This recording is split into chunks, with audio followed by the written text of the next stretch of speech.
Hi guys, welcome to the channel. I'm the Jacobian Dev, and in this video I'll be going through how to set up a Node.js MongoDB server.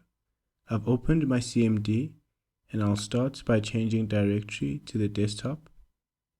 Next, I'll create a folder named Mongo server. I'll then change directory to the newly created Mongo server folder. Next, I'll initialize npm. Make sure you have Node.js installed for this. I'll set the package description to MongoDB Node.js server. I'll set the entry point as server.js. I'll then set the author to Jacobian Dev. I'll type yes to accept the changes. Next, I'll open Visual Studio Code and navigate to the Mongo server directory. There are a few npm packages that need to be installed. You can find these packages at npmjs.com. In the VS Code terminal, I installed a body parser, cause to handle cross-origin requests, express, mongoose, and request. Once they have installed, I'll open the package.json file to view the package versions. I'll start by adding a server.js file, which will be the entry file. First, I'll start by declaring an express constant, which imports the express package. Next, I'll import the body parser to process the body data.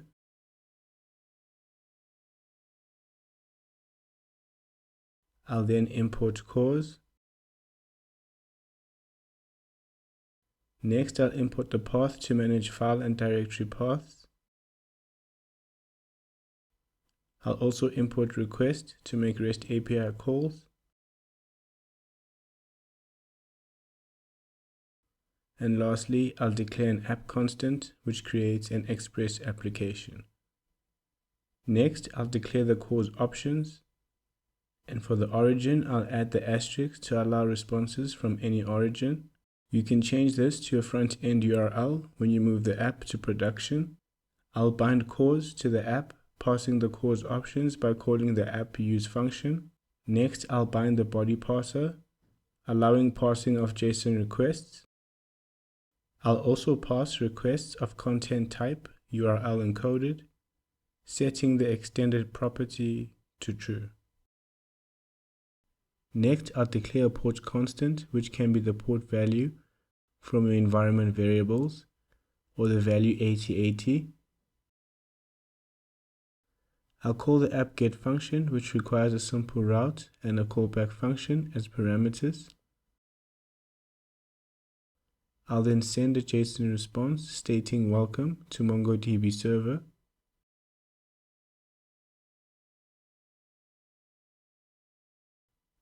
Next, I'll call the app listen function. I'll then listen for connections on the specified port. I'll then log to the console that the server is running on the specified port.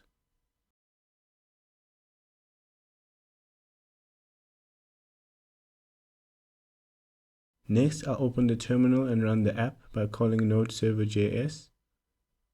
To test the server, I'll navigate to Postman and send a GET request to the backend server we've just created. The response is the response we specified in the app get function. I can also test the server by copying the URL and pasting in the browser. Back in VS Code, I'll close the terminal and add a new models folder. In the models folder, I'll add a new file named DAWModel. Here we can find the schema of the database. I'll start by importing Mongoose.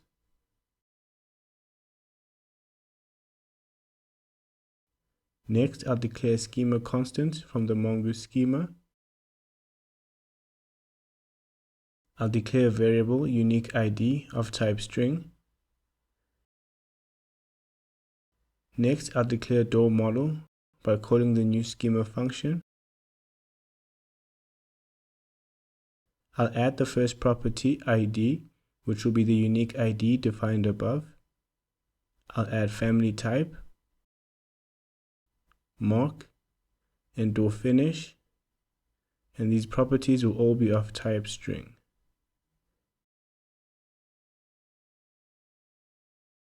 Next, I'll define the collection name as doors. I'll then set the version key property to false. I'll suppress the automatic ID generation by setting the ID property to false. This will allow for the overriding of the automatically generated ID field to the unique ID defined above. Lastly, I'll export the door model, pass in the model's name and schema as parameters. Next, I'll add a new config folder, and in the folder I'll add a new file named dbconfig. This is where the database connection strings will be added. I'll start by adding the local MongoDB connection string, which I'll copy from MongoDB campus.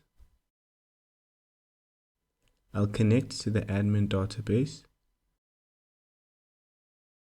Next, I'll define the cloud URL, which will be added when connecting to MongoDB Atlas. Next, in the models folder, I'll add an index.js file.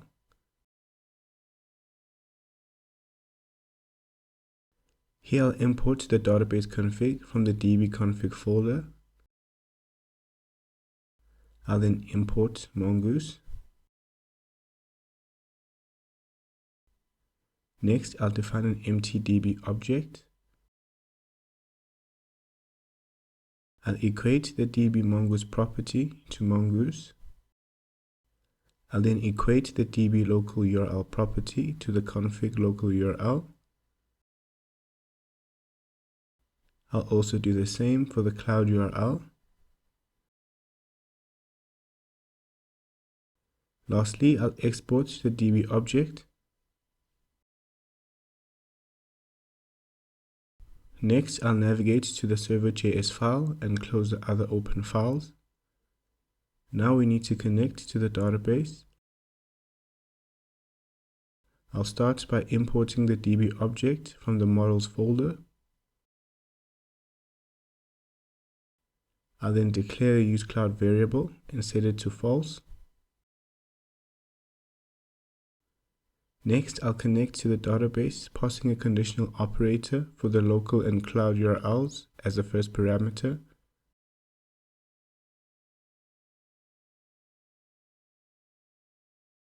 I'll also set the use unified topology property to true to use MongoDB's new connection management engine. If the connection is successful, I'll console log connected to the database.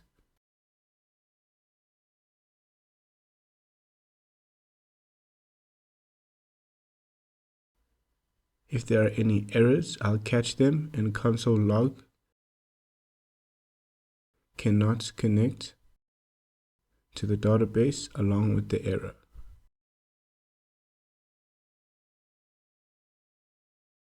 I'll then exit the connection process. Next, I'll register the door model. I'll then save the changes and run the app. To check your database connections and values, you can download the MongoDB extension.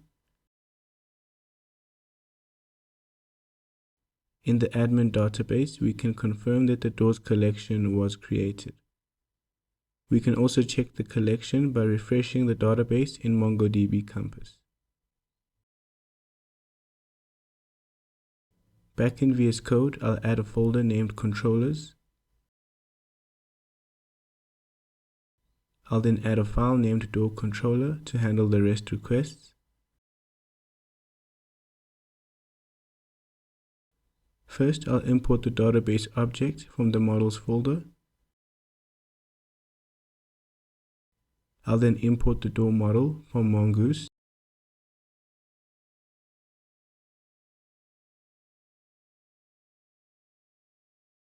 Next, I'll define a doors controller object. I'll start by adding the function to save one entry to the database. The function requires the request and response as parameters. I'll console log insert 1. Next, I'll define a new door model constant. And for the ID property, I'll get the ID value from the request body.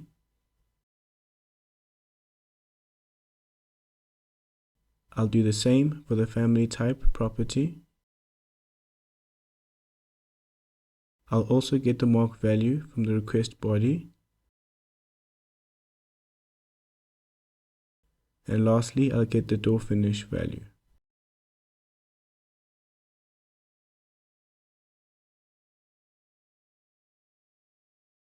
Next, I'll save the document by calling the door model create function, which requires the door model as the first parameter and a callback function as the second. If there is an error, I'll console log the error. Else, I'll return the door response. Next, I'll define a function to get all the door entries from the database. The function also requires a request and response as parameters. I'll console log get all.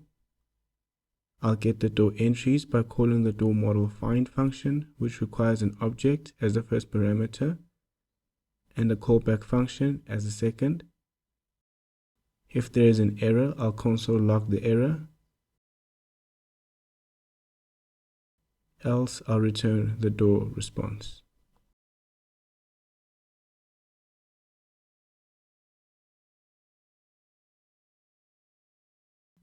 Next, I'll define the function to batch save the door entries. The function also requires the request and response as parameters.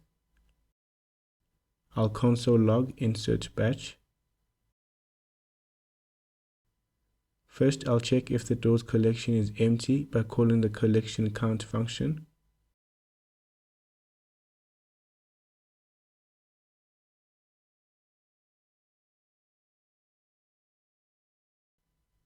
If the collection is empty, I'll console log found no records.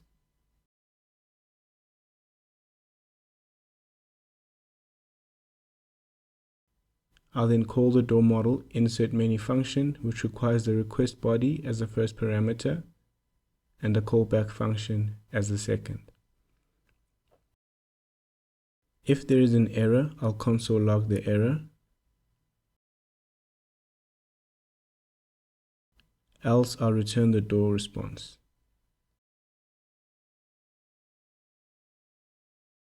If the collection is not empty, I'll console log found records and the count value.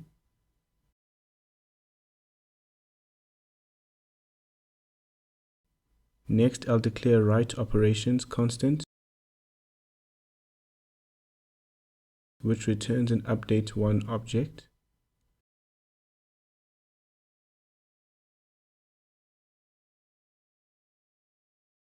I'll declare a filter property, which will filter using the door's ID property.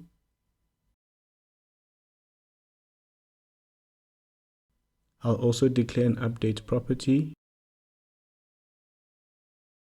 which will update the door finish and mark values.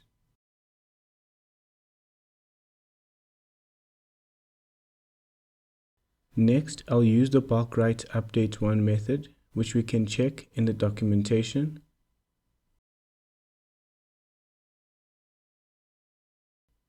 I've added the link in the description. Back in VS Code, I'll call the door model bulk write function, passing write operations as the first parameter and a callback function as the second.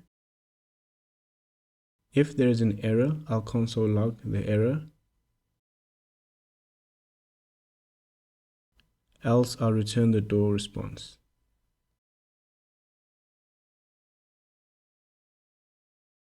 Next, I'll declare an update one function to update one door entry. The function requires the request and response as parameters. First, I'll console log update one. Next, I'll declare an ID variable from the request body ID value.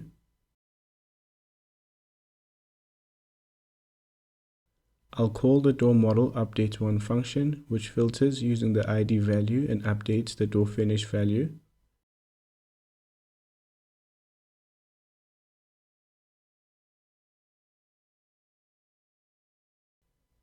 The second parameter is a callback function.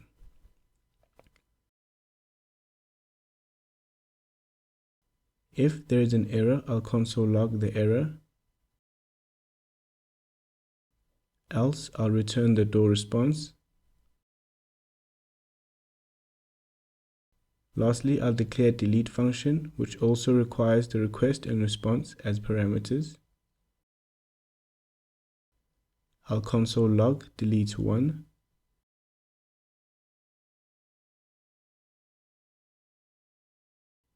Next, I'll declare an ID variable from the request body ID value.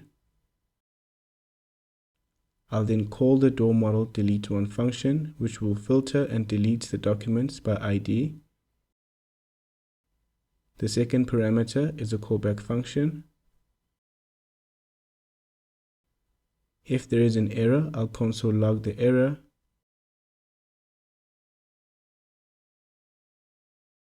Else, I'll return the door response.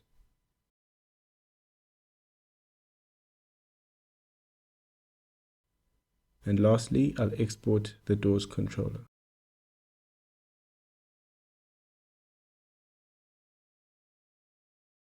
Next, I'll add the routes folder.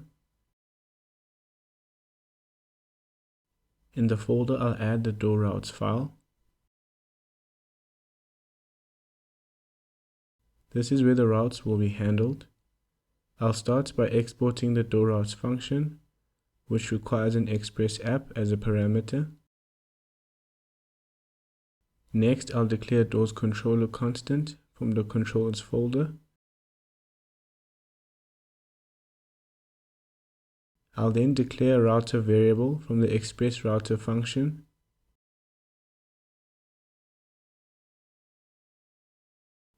Next, I need to add the routes.